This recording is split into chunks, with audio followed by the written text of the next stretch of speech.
There are so many different ideals about Trump's presidency. Hatred, silencing, blind love. Whether people believe the facts or not, in about 24 hours or so, Donald J. Trump will be sworn in to become President Trump. Many of his ideologies have changed discourse and the way this country is going. I will show my opinion on the internet on the incumbent president by the end of this video, and my reasoning behind it. But first, let's look at everything that has happened and what is going on. I feel the main problem many have with Trump is his choice of language.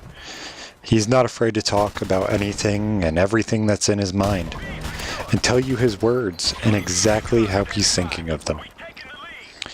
He will talk to you like he's your best friend and you're right next to him. And that to me, I think, is where people get rubbed the wrong way. It's not necessarily a president's way of talking. It's just how it goes. He's talking to you like he knows you, and you're right next to him. This connects to the right and the people that like him for his political incorrectness, yet was his biggest attractor for many moderate and slightly left-leaning young adults. He wasn't afraid to show his opinion about people. But many things he's been slammed on aren't even what he should be slammed on, or have been or what should have been received from some incidents. Now, I'm going to play a clip of what many of you guys have seen is supposedly Donald Trump making fun of a mentally incapable and physically incapable person. I believe he has muscular dystrophy or something similar to that, and he's a reporter. I'll play that clip right now. Donald Trump facing new criticism for something he did on the campaign trail last night in South Carolina while defending his debunked claim that he saw thousands of Muslims celebrate the collapse of the Twin Towers here in New York. He appeared to mock a reporter with a disability. Take a look. Written by a nice reporter. Now the poor guy, you got to see this guy. Oh, I don't know what I said. I don't remember. He's going like, I don't remember. Oh, maybe that's what I said. This is 14 years ago. They didn't do a retraction. That reporter he is talking about is Serge Kovaleski, who now works for the New York Times. As you can see right there, he suffers from a chronic condition that impairs movement of his arms. A Times spokesman says they find it outrageous that Trump would ridicule the man's appearance. Last night in South Carolina, while defending his debunked claim that he saw thousands of Muslims celebrate the collapse of the Twin Towers here in New York, he appeared to mock a reporter with a disability. Take a look. Written by a nice reporter. Now the poor guy, you got to see this guy. Oh, I don't know what I said. I don't remember. He's going like, I don't remember.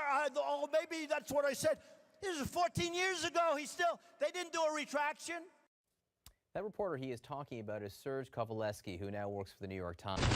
Now, many people believe that this was him making fun of a mentally incapable and physically incapable reporter.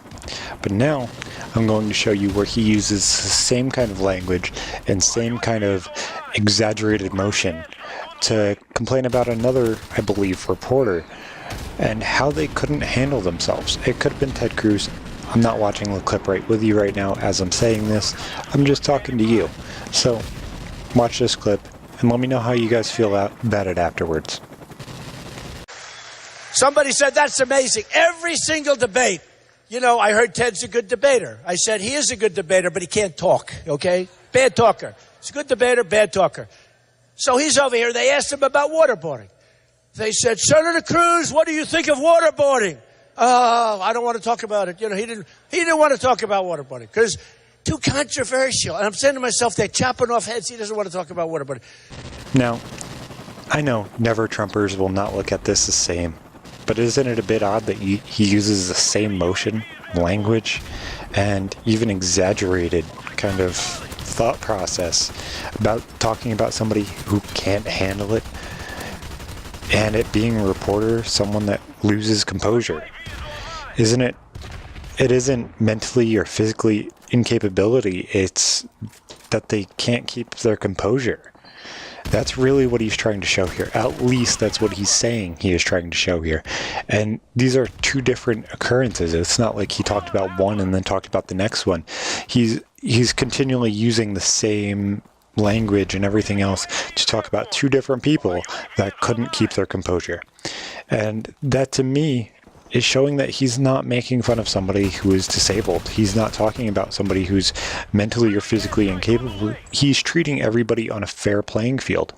That if they cannot control themselves and they can't handle it and they can't keep their composure, then he's going to talk about it in this exaggerated motion, in this exaggerated way. And that's kind of where everybody gets a little confused, you know what I'm saying? And that's where it gets a little bit jumbled. So, in a way, it's not him making fun of a disabled person in general. In a way, yes, I can see where it can be, but in a way, he's also talking about two different people in the exact same way. I also remember numerous times where I saw many people doing that same exaggerated motion in school and everything else to call people stupid or retarded. Obviously, you probably shouldn't use retarded, not politically correct. I'm not politically correct, you can't expect me to be. But it's still something that happens. You can't expect people to change just because of political correctness. But also can be open. I can see it, but I also am open-minded enough to say that he uses it as a way to show somebody can't control themselves, which in turn is still wrong. But being a showman, it's still not being discriminatory against disabilities. Originally, I planned on this being something to show where Trump was wrong and to ship the Trump narrative and try and help, like, why people didn't want to vote Trump or wanted to vote Trump and kind of show the ideologies behind it. But that's not really, I think, what we need. We need to understand why people that voted for Trump. And I think that's kind of where the right and the left are blind. Why people voted for Trump aren't the basic common ideologies. It wasn't MAGA. It wasn't the wall. Although I guess there are some few people that wanted those things. But neither one of those things are the reason why people voted for Donald Trump. It was the fact that he was an outsider, that he went out of his way to be a little bit different. Obviously, he's a little bit more eccentric than most people, but still. But after reading through the ideas of what I was thinking and everything else, I don't think it shows what this means for the country, for me, or for you. I believe with my whole being that Trump will improve this country, whether it be in one way or another. I feel he's going to leave a legacy on this country. This great country that I grew up in, everybody loved. Every single person that you asked back in the early 2000s or the late 90s, what are you? They would say American. Not their race, gender, religion, but their country of origin. Now, obviously, we've had quite a few wars and stuff since then. But I don't greet people with that I'm white when they ask me what I am. I don't say that I'm a guy. I don't say that I'm an atheist. Why? Because all of those things are either obvious or none of their business. Normally, if they ask you what you are, your response is American. Whether you're happy to be here or not, you're an American. And that's kind of the thing we're lacking now. Everybody's like, if you're a guy, you're like, I'm a white guy, and I'm sad about things, and I feel bad about the things I've done. You're a black guy, you're angry and you're black, and everybody needs to respect you, not for the things that you have, but who you are. And in a way, we're all the fucking same. We're all American. We're all fighting for this country. We're not fighting as the individual. To me, it's a bit odd that people are saying that this is fascist, saying that we want to make America great again. America's been slouching. We're not the best in intelligence. We're not the best in electronics. We're not the best in environment. Like, we're not improving the entire world. We're improving ourselves very minorly. We're not ahead of China in everything. We're not ahead of Russia in everything, because everything's changed. Now, people that are following Trump are called fascist and racist, and that they're called bigots. I know that if I keep going this way, I'm going to turn into an SJW rant, and that's not what I want. That's a topic for the next video. So I think I will end this video with my little bit of controversy. Why I voted for Donald J. Trump.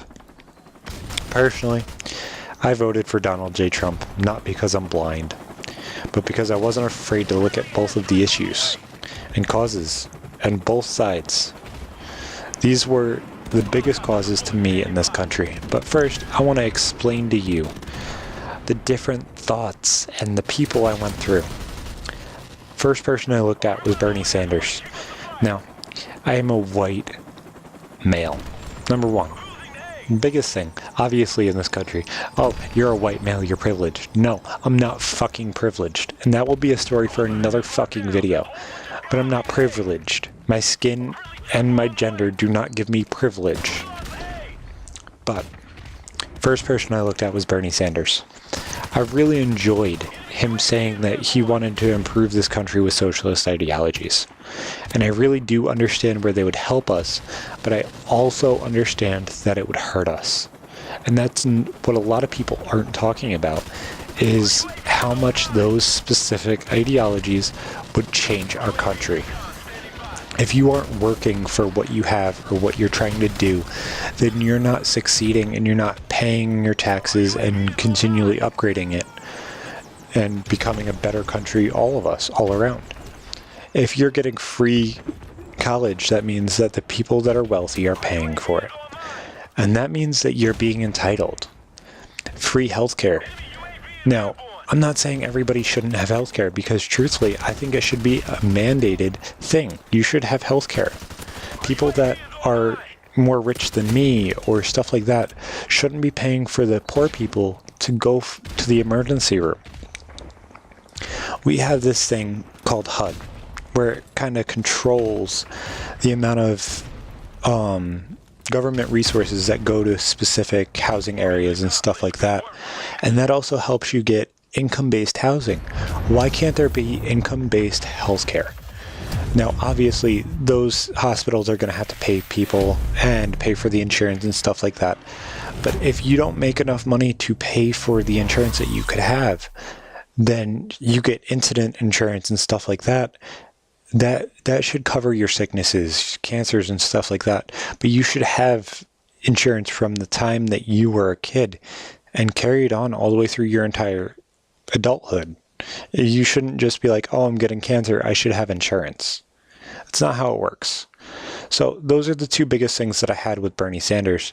And then my next look was kind of, I guess, at Jeb, because he was kind of the hand-picked candidate for the Conservative Party. I didn't like Jeb. I didn't like George.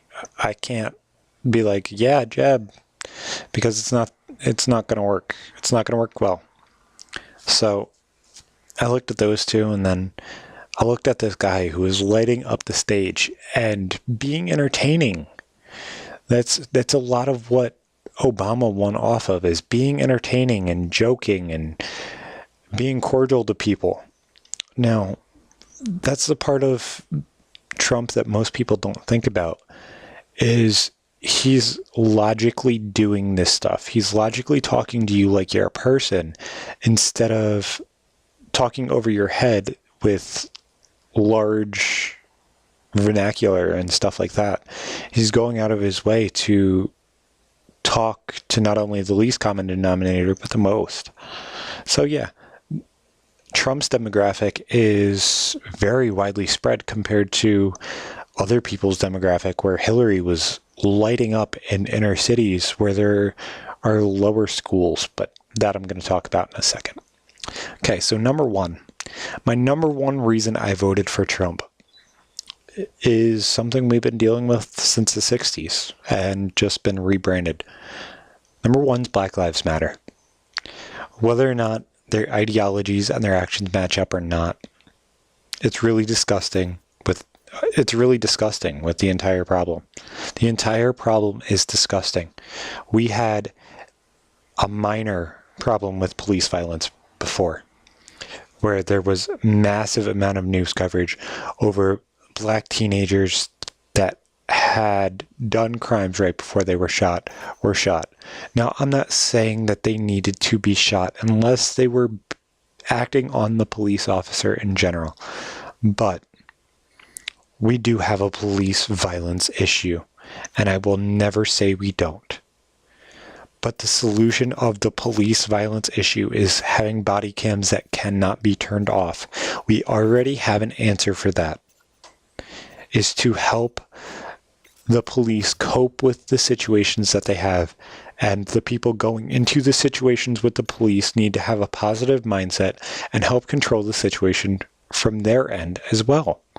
You can't just expect somebody with a firearm or something like that to come out of a situation in a negative light if they go into it positively. Now, there obviously are situations where that happens, but it's not going to happen 99% of the time. Now, so in a way, I feel like the police aggression has an answer. But the Black Lives Matter aggression, when they decided to become a white and police hate group, that doesn't have a solution yet. It seems like there are new revolutionaries in our country. They're the people controlling the narrative and the politics surrounding it. And that's what strayed me away from the left, is you look at Hillary Clinton and Bernie Sanders, and both of them were pandering to Black Lives Matter. Originally, Bernie Sanders wasn't letting Black Lives Matter have a voice. He was standing above them. And then, I believe, a rally in California, he let Black Lives Matter take his microphone and just let them go. And that's where I fell off the Bernie bus. He let people talk that didn't need a voice. They had a voice. They have the media. They have all of the politics surrounding race baiting and everything else. But no black people are getting race crimes. We have a huge problem that just happened in Chicago with a white, mentally disabled kid being attacked by 4 black people. Now, they don't talk about the races of the people. Him being mentally disabled is the biggest part of it. But he was kidnapped and abused. And them yelling, "Fuck Trump" and "fuck white people" isn't the narrative that the news media outlets talk about. It's that white people are wrong, and that if we come at them and be like, this is a problem in the black community and the white community, there is a problem in our entire country's community about racism. The blacks hate whites, and some whites hate blacks, and obviously it's not everybody. But you can't sit here and say that hate isn't around. Now, there is a race problem, 100%. But Black Lives Matter will never solve the issue. They are revolutionaries that feel like what they say and do will control not only the white population, but every population of this entire country. And that, to me, is disgusting. I feel like they need better schooling, and many need a father figure who wasn't the state. Like, most of them grew up in inner cities where their schooling system wasn't great, and they didn't have that father figure. They had many guys walked out or were in jail. Nobody is held accountable in cities, and even in a small city like where I grew up, many of the fathers weren't there. You can expect because we're a country and we're civilized, you can't expect that to end well, and it needs to. And that's a big problem there. I think Trump will at least control with how this is dealt with, considering it's not now. We don't have Obama coming out saying, this is a problem. Nothing's being said about it. So, I will expand more on that in another video. But 15 minutes in, and I've only talked about Black Lives Matter. Number 2, migration. This is such a shitty topic. I'm tired of being called racist because I don't want immigration. Like, oh my fucking god. It's not immigration, it's illegal immigration. And the migrants that are coming from fucking the Middle East. If you cannot guarantee somebody is not an ISIS revolutionary, why would you let them into your country when they want to destroy it? You ask them their religion, they're going to tell you the wrong answer. They're going to. They're going to lie to you. They're not going to tell you, oh yes, I'm part of ISIS. No, they're not. So if you cannot guarantee that they're not a part of ISIS, why would you accept them? When we were in World War II, did we accept Nazi Germany, prisoners of war and stuff like that into our country? No. These people can be considered prisoners of war. We are still at war. We're at war in Syria. We're at war in Iraq and Afghanistan still. We are still there. We are bombing the shit out of Syria. These people cannot fucking stand us. They're saying, help us. We want to come to your country, yet you can't fucking stand us. Where does that make sense? Do we accept North Korean migrants? No. Do we accept Iraqi migrants when we were at war with them? No. We didn't accept Nazis? No. Why the fuck would we accept Syrians?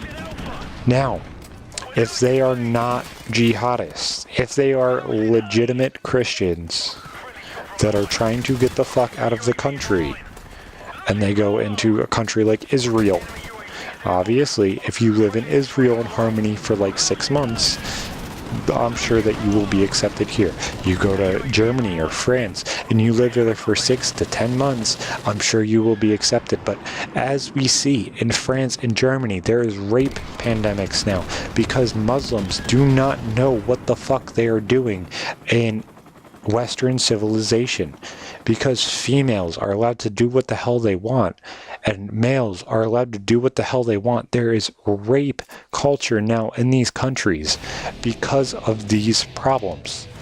So no, saying that immigration should not happen right now is not racism or bigotry or anything like that. It's saying that we need to help our country. It's not because of their religion. Their religion doesn't matter to anyone. It is the safety of me and all of you and everyone else in this country. That is what matters. Helping out the people that live here and don't have a house over their head are what matters. Our veterans that are homeless because they're mentally incapable, because they're dealing with PTSD and drug use and everything else under the sun are what matters. We need to deal with what we have at home before adding more. Now, normally, if I have this conversation with anybody else at any time, the last thing I would say is feminism. But I don't think feminism, number one, is going to be completely out and out changed unless they decide to start acting like Black Lives Matter. Obviously, their rhetoric and their thought process is very, very similar to Black Lives Matter.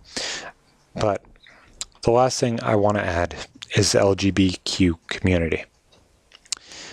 I was 100% with them when they asked for all the rights everybody else has in this country.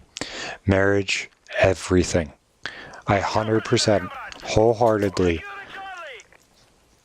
understand that everybody in this country needs every single right everybody else has.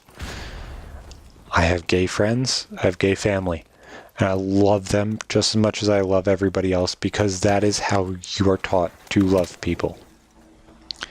But, and this is a big but, there's 2 huge issues in this area of the human race right now. First off, them forcing businesses to serve them.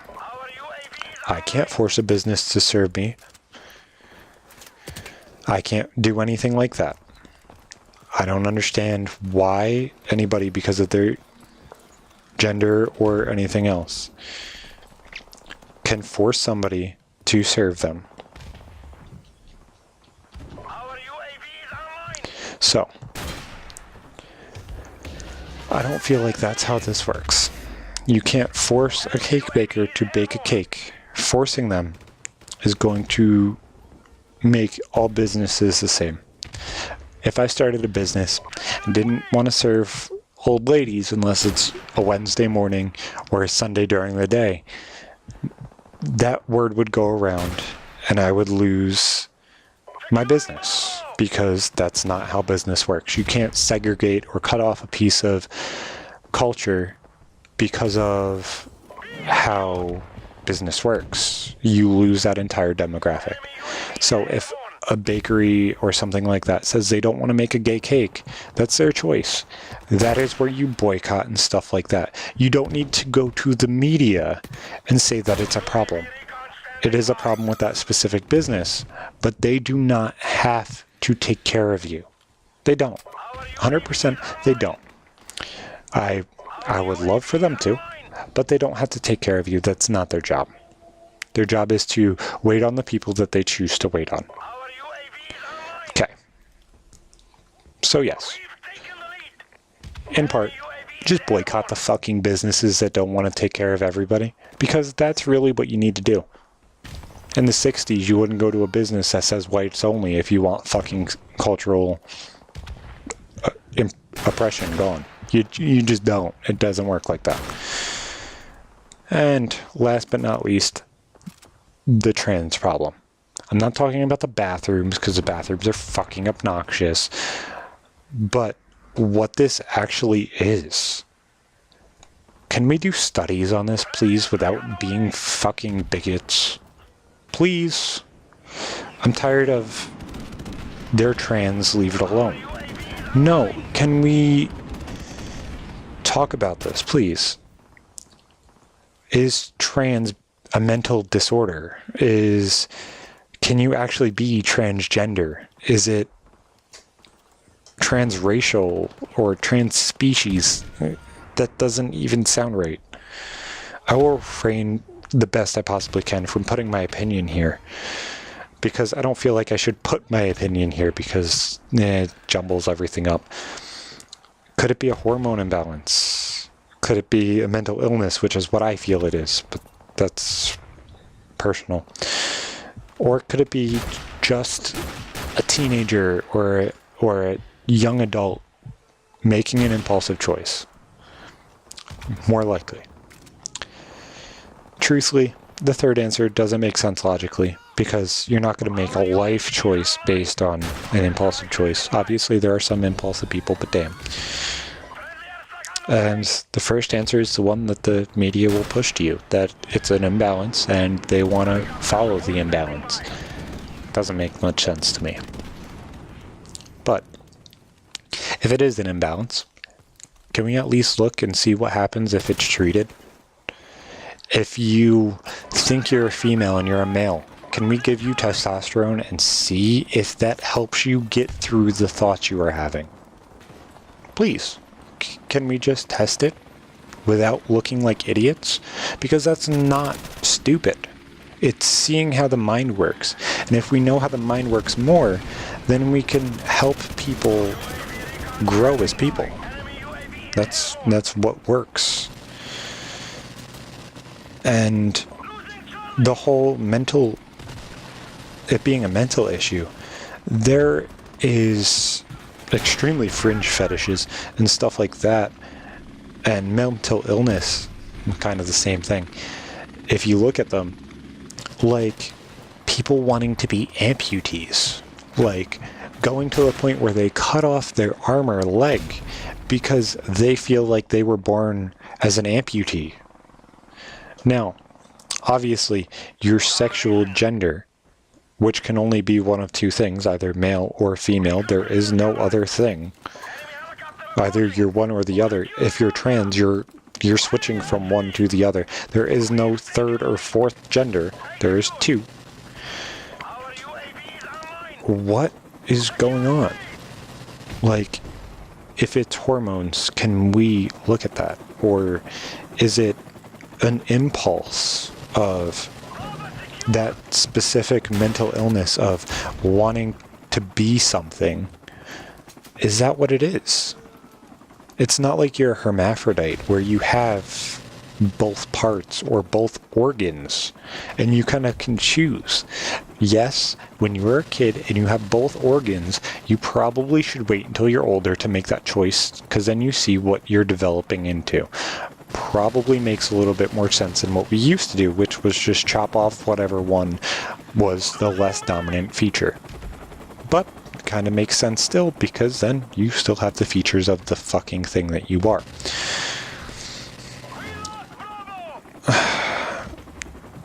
If it is a hormone imbalance, give them the hormones they need. If not, stop making everyone feel rude by greeting you improperly. If you want to be a female, dress and make yourself look like a female. It's not everybody's business what sex you are.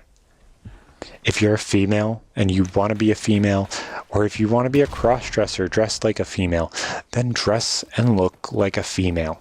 If you want to be a cross-dresser when you're a female and you want to look like a man, then dress like a man. If you want to be a man, then be a man. But surgery and all of those things don't make a lot of sense, especially when suicide rates and stuff like that in the trans population after surgery is like, I think it's like 75%.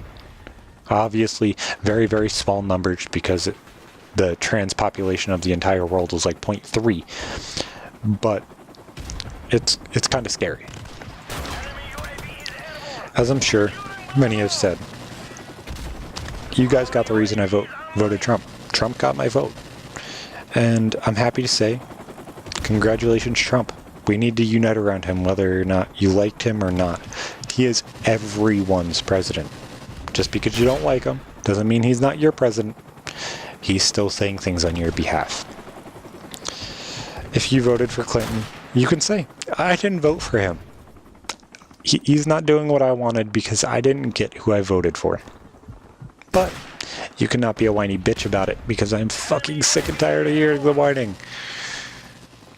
If you voted for him and he doesn't do what you wanted, you can say he didn't do what you wanted. But you cannot sit there with your thumb up your ass and say he's not your president. Because he is. He won.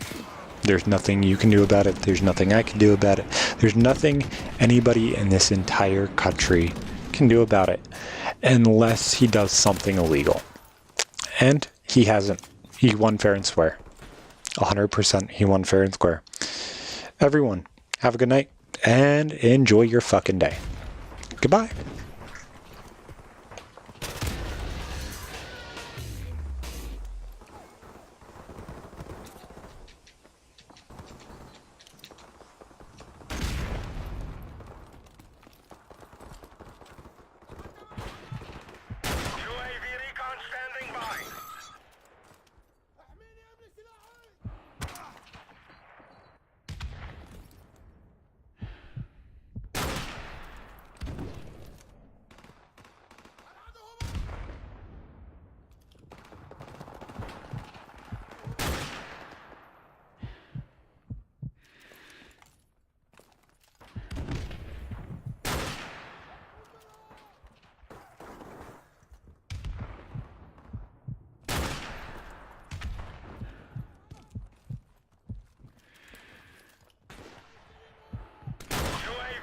Standing by.